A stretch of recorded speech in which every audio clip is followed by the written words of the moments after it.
பாம்பன் சுவாமிகளை பத்தி சொல்லிட்டு இருந்தீங்க ஆமாம், சார். ஆமாம். அந்த எந்த நாள், அதாவது குறிப்பிட்ட நாட்கள் ஏதாவது இருக்குங்களா? ஒரு போய் வழிபட்டுட்டு வந்தா சிறப்பான வாழ்க்கை கிடைக்கும் அப்படிங்கிறதுக்கு இருக்குங்களா சார்? கண்டிப்பாங்க.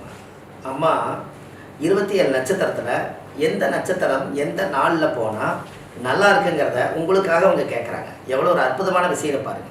அப்படி இருக்கிற காலத்தில் சித்தர்களை போய் வழிபாடு பண்ணுறதா இருந்தால், முன்னோர்கள் தான் சித்தர்கள் எல்லாம். ஒன்று அமாவாசை அல்லது பௌர்ணமி. இந்த பௌர்ணமி அமாவாசை மட்டும் 15 நாளைக்கு ஒரு கதை வரும்.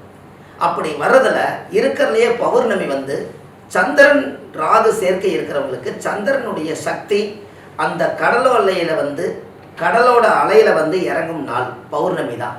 அந்த பௌர்ணமி அன்னைக்கு ஒரு மாதம் சேகரித்து வச்ச நிலாவிலிருந்து வரக்கூடிய வைப்ரேஷன் பவர் அந்த பாம்பன் சாமியோட அலைவரிசையில் அந்த இடத்துல பூரா இரையாற்றல் இருக்கும். அந்த இடத்துல போய் உங்களுடைய மனக்குறையை கொண்டுட்டு போய் பாம்பன் சாமி சித்தர்கிட்ட வச்சு மனசார நீங்கள் சாமி கும்பிட்டு நீங்கள் கொஞ்சம் நேரம் அங்கே அமைதியாக உட்காந்துட்டு வந்தால் அந்த பௌர்ணமி அன்னைக்கு கிடைக்கக்கூடிய அந்த